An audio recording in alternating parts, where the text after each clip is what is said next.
علی بھی اگلا سوال ہے، جانوروں کی کون سی سپیشیز یعنی اقسام ہیں جن کی قربانی دی جا سکتی ہے اور ان جانوروں میں کتنے لوگ شریک ہو سکتے ہیں؟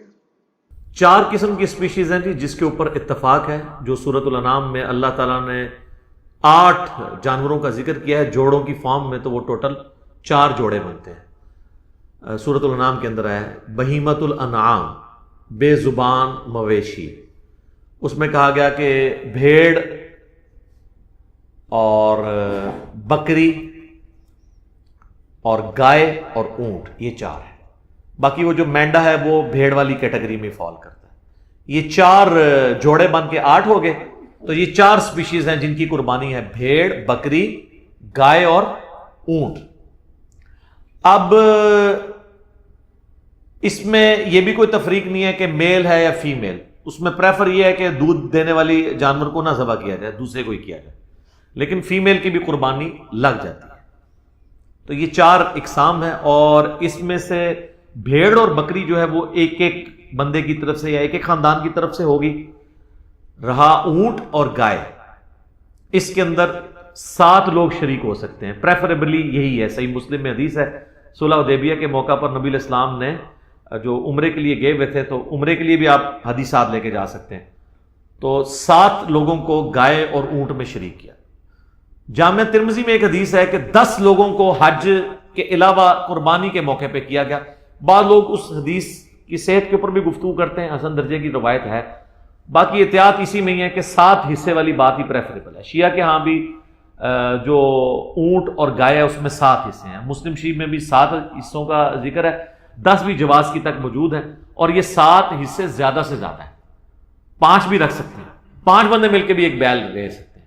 اور اس میں یہ نہیں ہے وہ کہتے ہیں نہیں لیں تو 5 لیکن اس سے 7 کریں، 5 پورے کر لیں اور باقی جو 2 بچے نا اس کے پھر 5 کر کے تھوڑے تھوڑے سب کو دیں، تو میتھمیٹیکلی تو لگ و شکار ہے، جس کو کہتے ہیں یعنی کمر درمیان میں، آپ چاہے سرانے والی سائڈ پہ سر رکھیں چاہے وہ پانتی والی سائڈ پہ، لیکن یہ حنفی آپ چلے جائیں، یہ جو کچھ کر رہے ہوتے ہیں وہ باقاعدہ 5 اگر لوگ شریک ہیں تو وہ کہتے ہیں نہیں اس سے 7 ہی ہوں گے، 5 دیے جائیں گے اور جو باقی 2 بچیں گے وہ اس کے پھر 5 کر کے دیے جائیں گے، تو آپ ٹوٹل کی 5 کر لیں۔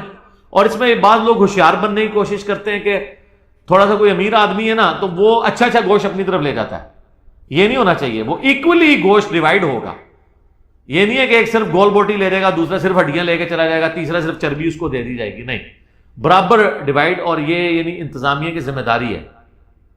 بکری اور گائے، بکری اور بھیڑ یا دمبا، یہ ایک ایک خاندان کی طرف سے یا ایک ایک فرد کی طرف سے، اور گائے اور اونٹ میں 7 خاندان یعنی 7 افراد، وہ جو ہم پہلے ڈسکس کر چکے ہیں کہ خاندان کی طرف سے قربانی کافی ہے تو وہ اس میں شریک ہوں گے۔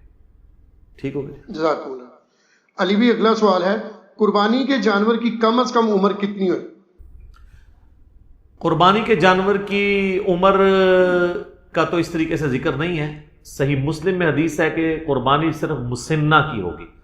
مسنہ کہتے ہیں دوندا جانور جس کے 2 دانت نکلے ہوئے ہوتے ہیں۔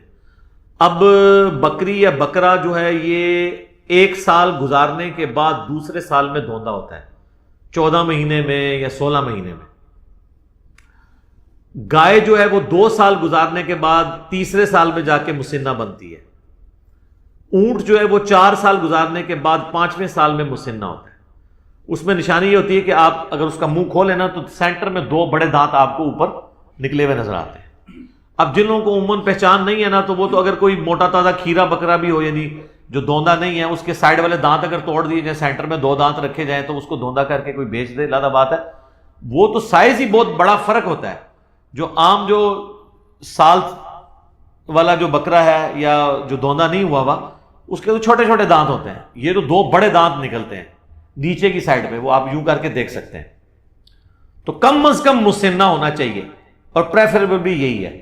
بعض اوقات 4 سال کا بھی ہوتا ہے تو 4 اس کو چوگا کہہ دیتے ہیں، 4 دانت نکلے میں، وہ پریفریبل نہیں، نہ اس کا گوشت اتنا اچھا ہوتا ہے۔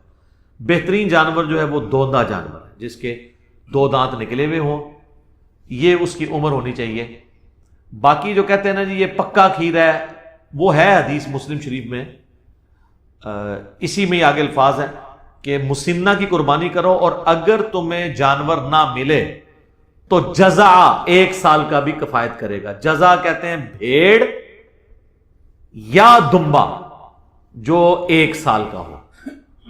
اور امام ترمذی بھی اس حدیث کو لے کے ہیں، نیچے انہوں نے کامنٹس کیے ہیں کہ اس میں بکری یا بکرا شامل نہیں ہے، صرف بھیڑ اور دمبے کے لیے ہے کہ وہ 1 سال کا بھی چل جائے گا، وہ بھی اس صورت میں اگر کسی کو مسنہ دوندا جانور نہ ملے، کیونکہ جزا کا لفظ مینڈے کے اوپر، بھیڑ کے اوپر، دمبے کے اوپر بولا جاتا ہے، بکرے کے اوپر، بکری کے اوپر نہیں بولا جاتا، نہ گائے کے اوپر.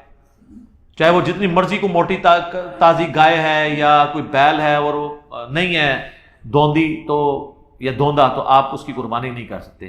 نشانی اس کے دانتوں کا چیک کرنا ہے. سال عمر کہتے ہیں جی پکا سال کا، یار ہمیں پتہ ہے سال کا ہے. سال کے بعد تو کوئی بکرا جو ہے نا وہ دوندا ہوتا ہے. عموماً تو یہ 14ویں 13ویں 14ویں مہینے میں جا کے، بعض 15ویں مہینے میں جا کے اس کے 2 دانت نکلتے ہیں. یہ سال والا کانسیپٹ ہی غلط ہے. سال میں تو دوندا ہوتا ہی نہیں ہے جانور. سال کا کانسیپٹ اس حدیث میں جزع کے لیے تھا. جزع، جیم ذال عین اور اینڈ پہ ہا آپ کہہ لیں یا تا کہہ لیں، اور وہ ہے بھیڑ، دمبا اور مینڈا. بکری، گائے، اونٹ اس میں شامل نہیں. ٹھیک ہو گیا؟ جزاک اللہ.